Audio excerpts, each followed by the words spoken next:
Bouguereau was one of the figureheads of a late generation of neoclassical painters active during the 1850s to 90s.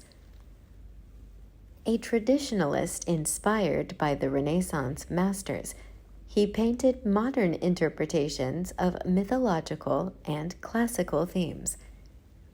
His beautiful, lifelike paintings were remarkable because of the nuanced expressions and exquisitely drawn hands and feet of his subjects. Bouguereau received both commercial success and critical acclaim. His paintings were bought by emperors in Europe, as well as millionaires of America. A tireless and hard-working painter, he produced close to 822 paintings. Bouguereau was also a passionate teacher who was instrumental in getting female scholars admitted to the French academia. Today, a Bouguereau painting is sold at millions of dollars, breaking auction records. Retrospectives of his work are being held, and 2 of his paintings hang permanently at the Metropolitan Museum of New York.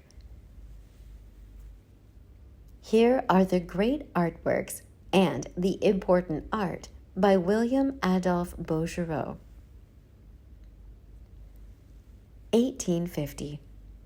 Dante and Virgil in Hell. The source material for this painting is Canto 30, from the Inferno sequence of the medieval poet Dante Alighieri's Divine Comedy, 1308-20. In this section, the poet Dante and his guide Virgil descend to the 8th circle of hell, where they encounter the tormented souls of falsifiers, counterfeiters, and fraudsters. Bouguereau was likely inspired by the following lines from the poem. As I beheld 2 shadows pale and naked, who, biting in the manner ran along, that a boar does when from the sty turned loose.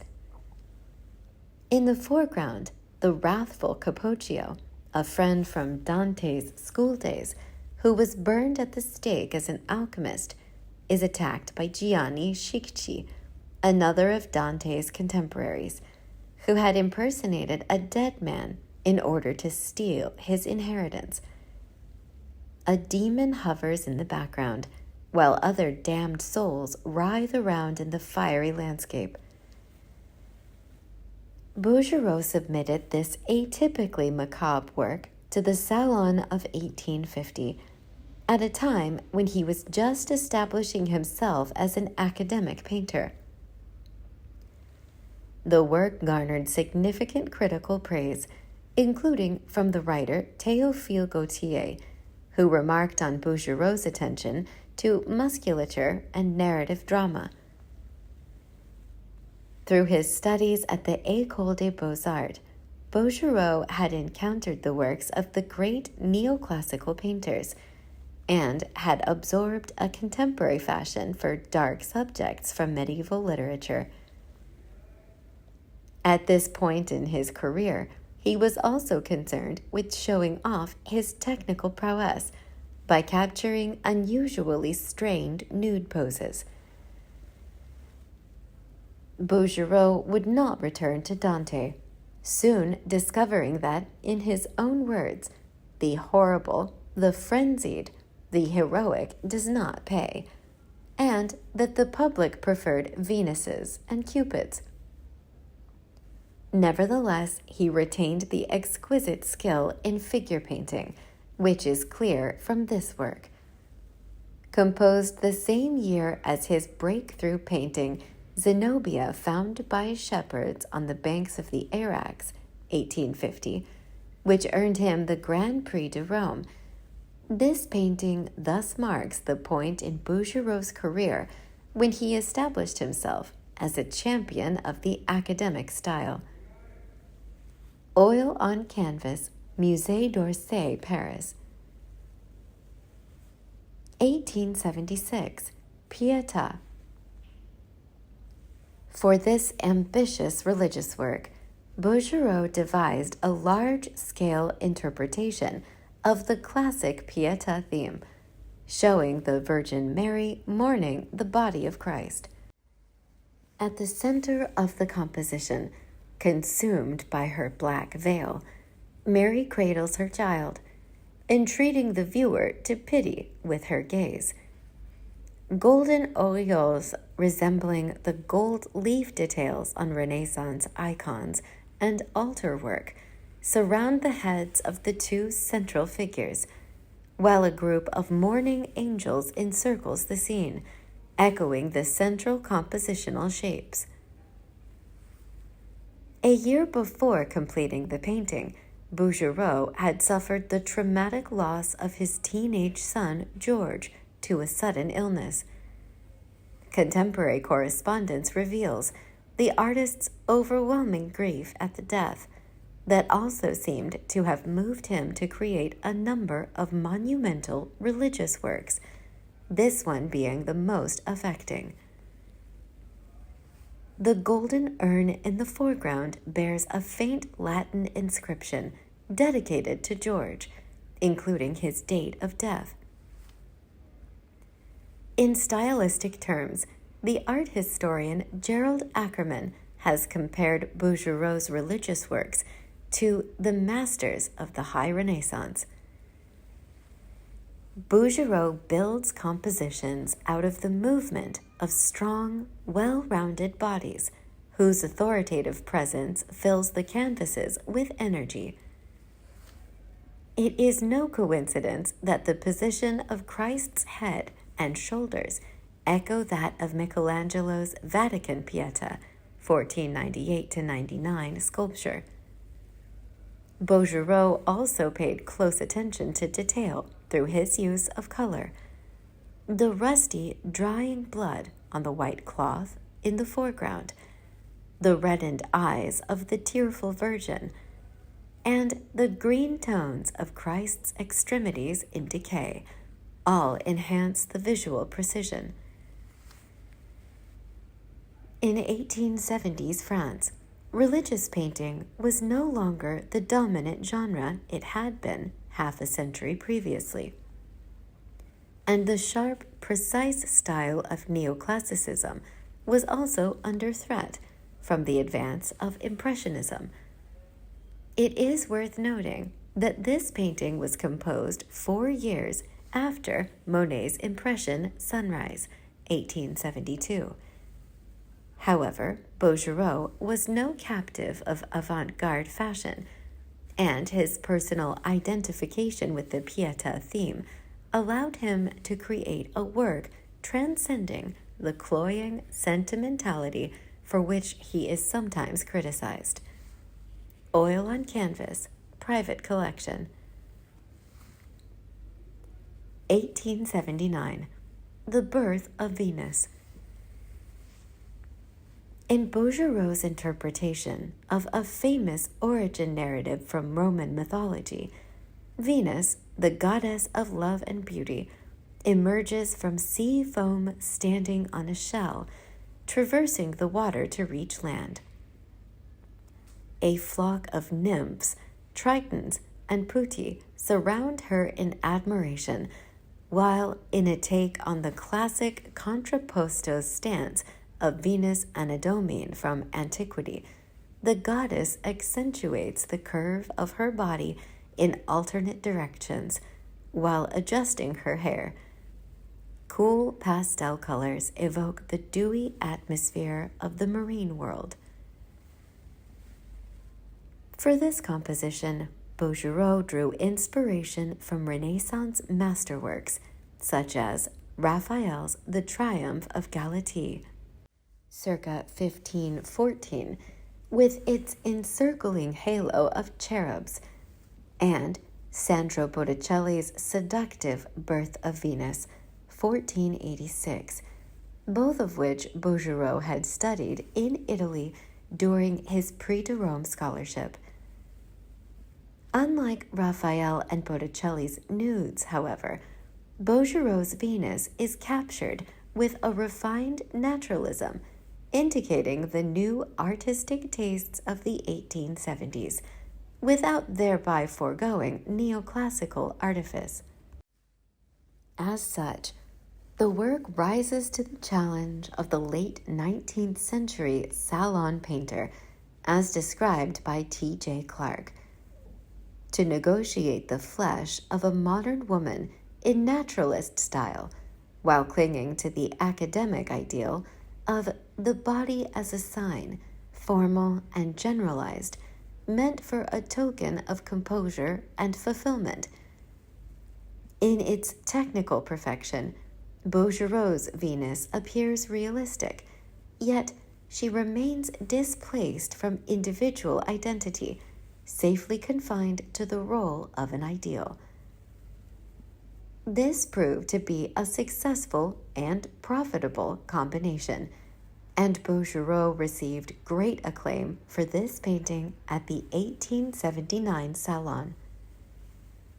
The strongly erotic tincture also hints at some of Bouguereau's more pragmatic methods for ensuring a buying audience for his work. Whereas Botticelli's Venus conceals her bosom enticingly, Bouguereau's invites the viewer to inspect every section of her, unashamed of her nakedness and sensuality. Oil on Canvas, Musée d'Orsay, Paris. 1880. A young girl defending herself against Eros. In this one of Bouguereau's most popular works, a dark-haired maiden, based on one of his most popular models, who appears in several of his other works, pushes away a cherub seeking to pierce her breast with his arrow. The two are locked in a coquettish push-and-pull battle, and the young girl's resistance to Eros seems nominal at best. Her veil slips down to reveal a pert bosom, endowing her innocence with a semi-inadvertent sexuality, granting the painting a voyeuristic appeal. This work is a good example of Bouguereau's erotically charged classical and mythological tableau, which sold particularly well with a new market of super-rich buyers in the United States, but which were often the subject of scorn from his impressionist contemporaries. More than this, Bouguereau acquired the reputation amongst some painters and critics of a lecher, preoccupied with female nudes, and denigrating the legacy of his Renaissance progenitors, such as Raphael, by producing cheaply eroticized imitations of their work. In stylistic and thematic terms, however, the work is not as straightforwardly kitsch as it seemed to his detractors. The landscape, based on contemporary France, probably that of the rural South, where Bouguereau had spent many of his formative years. And the painting is thus offering at least a superficially modernizing approach to its subject matter. Moreover, Bouguereau's mastery of the human form and of subtle tonal contrasts is clearly evident. Oil on Canvas, Getty Center, Los Angeles. 1881, Dawn. Bouguereau's Dawn is the first in a series of 4 nudes representing stages of the day, also including paintings entitled Dusk, 1882, Night, 1883, and Day, 1884. In the inaugural work of the series, a nude female figure dances weightlessly on the surface of a pond, reaching over to smell a lily which she cradles gently in her arm. The cool tones of her skin echo the soft colors of early morning, while Bouguereau displays his mastery of dancer's poses by showing her balancing on the very skin of the water. Diaphanous drapery swirls around her, while her suspension in the air and mirrored reflection generate a supernatural effect. Bouguereau returned to the marketable motif of the female nude throughout his career, arranging the body in various evocative and illustrative poses, often alluding to myth or literary history. Producing single-figure works such as Dawn allowed him to concentrate on the essential technical crafts of figure painting. In this case, his mastery of line and handling of subtle color contrasts contribute not only to the sinuous beauty of the figure, but also to the atmospheric depiction of early morning. The model's fingers and toes are tinged with pink, a nod to the description of daybreak in Homer's Odyssey as rosy-fingered dawn, the child of morning. Though the work is not based on any mythological or literary reference beyond this, Bouguereau always endowed his female nudes with a broad sense of classicism and the poetic. Bouguereau's Times of Day series was bought by his regular dealer Adolphe Goupil, who sold the 4 works in turn to various American collectors. The sale of the series reflects Bouguereau's success with stateside as well as European art markets, indicating his unparalleled critical and commercial acclaim during his lifetime. Oil on Canvas, Birmingham Museum of Art, Alabama. 1882, The Nut Gatherers. 2 young girls rest in a grassy clearing, pausing from the task of collecting hazelnuts. One holds a handful of nuts in front of her, while the other seems more interested in playing or sharing a secret. This work is an excellent example of Bouguereau's genre painting, work depicting scenes from everyday life, in which he generally favored the subject of women and girls in agricultural or domestic settings. His nut gatherers are dressed in plain peasant clothes, but appear exceptionally clean and content for members of the rural working poor. By the early 1880s, the official tastes of the Paris Salon were shifting, and the movement of naturalism was entering the artistic mainstream.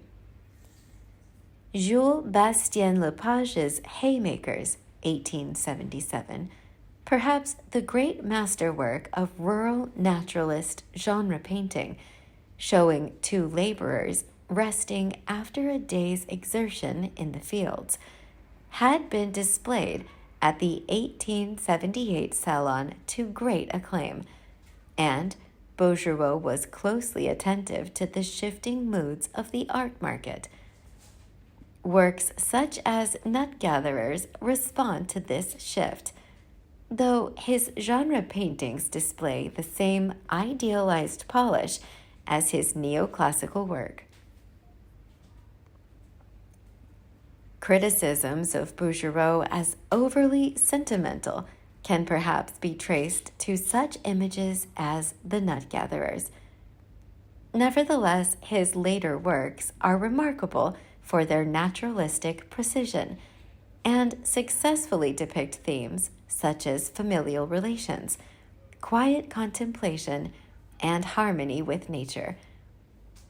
Writing about the artist's view of peasant life for an exhibition catalog, Mark Stephen Walker praises the heroic attention required to sustain such a vision of perfection in a less than perfect age. The image has certainly proved enduringly popular. Sold to the Detroit Institute of the Arts in 1952, The Nut Gatherers is cited by the museum as one of their most popular works. Oil on Canvas, the Detroit Institute of Arts. 1885, The Young Shepherdess.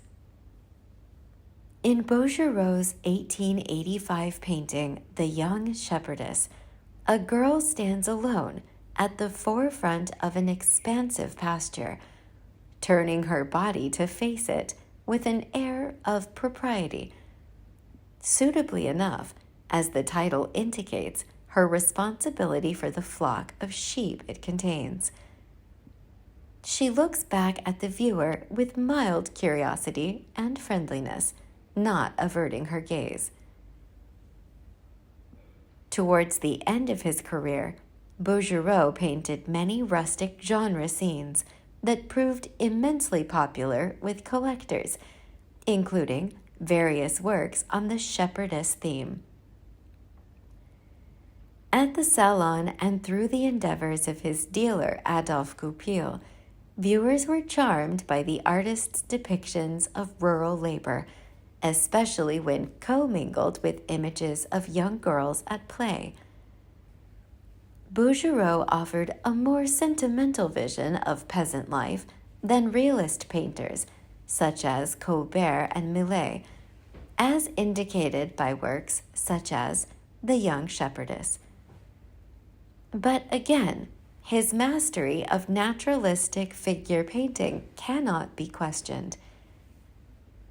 In practical terms, the painting's protagonist is based on one of the Italian immigrant girls whom Bouguereau hired as models during family summers in La Rochelle. The girls received a monthly salary, participated in household chores, and ate meals with his family. Art historians are divided on whether Bouguereau simply pandered to the market with his genre painting, or whether he elevated the peasantry with his love for their nobility and humility. John Howes describes Bouguereau's genre scenes as broadly idealist, treating his peasant women as if they were Raphael Madonnas. On the other hand, he lent distinctive personalities to some of his peasant girls, complicating his general commercialization attitudes to the naturalist style. In any case, Bouguereau's stance on the underclass never took a strong moral or sociological position like that of his contemporaries, and his politics, when directly expressed, tended towards conservatism. Oil on Canvas, San Diego Museum of Art. Bouguereau was an assiduous painter, often completing 20 or more easel paintings in a single year. Even during the twilight years of his life, he would rise at dawn to work on his paintings 6 days a week and would continue painting until nightfall. Near the end of his life, he described his love of his art. Each day I go to my studio full of joy. In the evening, when obliged to stop because of darkness, I can scarcely wait for the next morning to come. If I cannot give myself to my dear painting, I am miserable. On 19 August 1905, age 79, Bouguereau died in La Rochelle from heart disease. There was an outpouring of grief in the town of his birth. After a mass at the cathedral, his body was placed on a train to Paris for a second ceremony. Bouguereau was laid to rest with Nellie and his children at the family vault at Montparnasse Cemetery. Make sure to subscribe to our YouTube channel by selecting the subscribe button below. Please give us a thumbs up. Also, please feel free to share the video on your preferred social media service.